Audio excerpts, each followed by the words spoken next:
Hello fellow kaiju fans, it is I, Godzilla Productions TV, and it is snowing, and I am not happy. Luckily there's Decker to keep me going, right? I mean, sort of. Decker was pretty up and down in the month of October.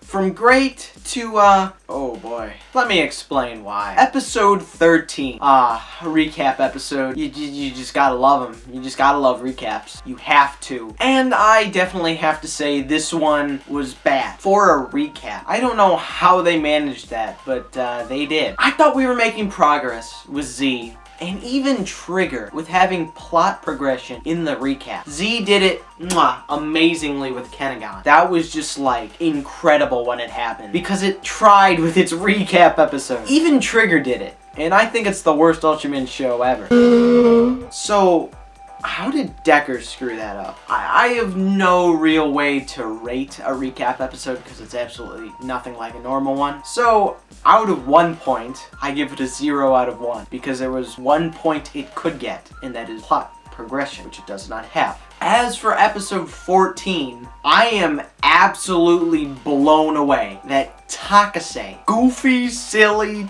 Takase, directed this episode. I mean, it's not perfect, but for him, compared to what he's been making recently, my mind was blown. Future Decker was easily the highlight of it, and I thought he was incredible. He comes out of nowhere, completely unexpected. There was plenty of leaks about him showing up, but I just like, that's not happening. There's not gonna be a future Decker in the middle of the show. Decker was missing this. Decker had been alright, hit or miss, but it was missing something unique to really get it going.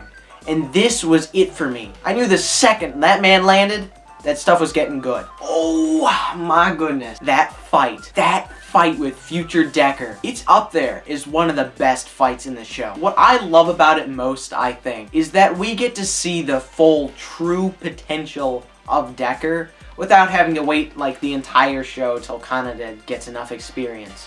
We get to see the full potential of Decker, and it is awesome. Honestly, I'm getting a little bored of these new gen shows with an Ultra who's fighting for the first time in the first episode, and he has to work his way up to figure out what the heck he's doing. I think the last time we had the opposite of that was Orb, and I love how he was sort of a reference to Imitation Dyna from Dyna. Just his personality and all that was kind of lined up with it. I thought that was really cool. And just the little tiny bits and details they changed on the future Decker suit, like having white eyes instead of tinted eyes, or a silver head crystal outline instead of a gold one. I love seeing just little changes like that. Of course, a lot more happened in that episode than just future Decker, so gotta move on. For example, Terrafacer. We knew it was coming, but my god, that reveal was still awesome. The build up to it was perfect. The moment just catches you so off guard, and I love it. And I love the little detail of Hane 2 being completely messed with for a while after that. Not to mention evil Terrafacer himself was awesome. His fight was great. It was also nice being able to see the full potential of Terrafacer as well. I gotta say, I rewatched this episode over and over again, which isn't something I've done since Z, besides the episodes directed by Taguchi and Trigger. This episode just felt so special.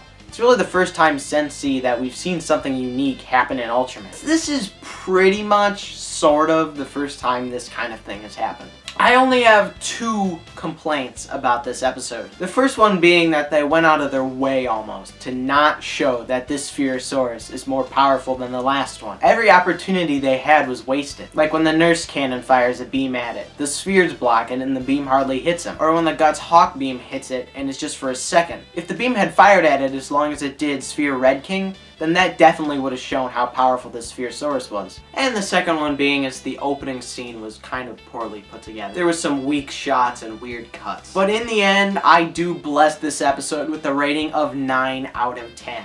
It's the best we've seen Takase do in a while, and I got to appreciate it. I'm not sure I can say the same thing about 15. It's definitely still better than the Takase we've been seeing recently, but it's nothing too special. The first thing I gotta say about it is the future Decker story is something I'd much rather be watching than this. I mean, just picture it. They're traveling to different planets in the future with Ultraman Dyna and future Decker with the experience that he has. It's everything I would have wanted. And if they ever wanted to do stuff on an alien planet that's like really out there, they entirely could.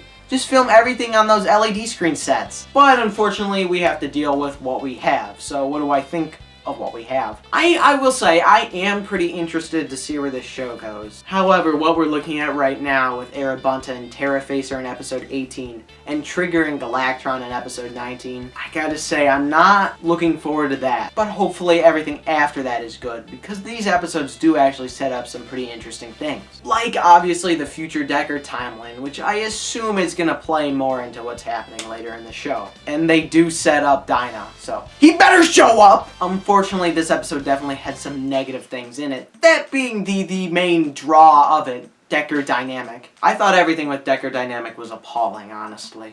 The fight was embarrassingly bad. Everything was a copy from something else. The big saw, same as Rube's. The way he kills Spherosaurus, same as the Decium Slash. He even makes a D. Come on. And his beam, the same as Rube's.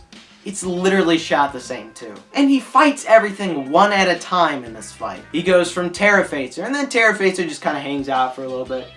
Then he fights the spheres, and then the spheres just hang out for a little bit. Well, Spherosaurus is hanging out, and then he goes and kills Spherosaurus, and then he goes back to Terrafacer. It would have perfectly shown the true strength of Dynamic Type if he's taking them on all at once. And it would have made for a lot more interesting of a form debut. They probably would push him to the brink of defeat, and that would have made it just so much cooler. Most Final Form appearances, besides Trigger Truth, defeat the monster with ease. I would have liked to see Decker try and do something different here, but they play it so safe. All they do is copy and fight one at a time. Not to mention, I also just kind of hate that form so much. Oh my gosh, it's the worst thing ever made. It takes away Decker's coolest aspect of his design.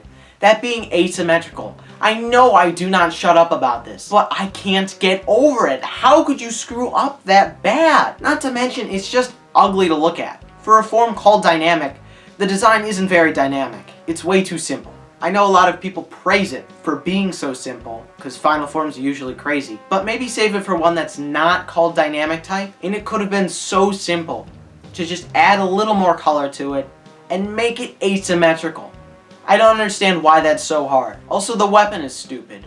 Why is that shield so small? How is he supposed to block an attack? In this episode, they literally don't even show him lining up his tiny little shield to block the attack, because it would look ridiculous. Also, what even is that battle mode thing supposed to be? How is he supposed to use that? I said this in one of my live streams, but if you gave me that thing in a war and told me to use it, I'd use it to kill myself, because I'd be dying anyway. In the end, I give Decker episode 15 a 6 out of 10. As for Decker episode 16, I've got to say, I was pleasantly surprised by this one. I was really expecting it to be a rehash of Taiga's episode, but it wasn't. It was something completely original. I really liked the human story in this one and how they took the situation seriously and didn't make it all goofy. The opening scene, yeah, was a little silly, but as the episode progressed, they actually treat it like a real mission. And not like, oh, we gotta get them to the ball! And that really worked because of the interaction between the main three characters. Kanata's pretty messed up in the head after the professor's betrayal. So he's kinda like, lost it and stuff. And the team's just like, come on, bud. Let's rope it in. We gotta do this mission. And I like that. I also like the introduction of the ore. I thought it was a pretty neat explanation for the Panon's evolution. Although speaking of the evolution, I will say it was quite the missed opportunity to use the King Panon suit for the final Panon evolution. I think that would have been awesome. And I also did not like the fight with Dynamic Type.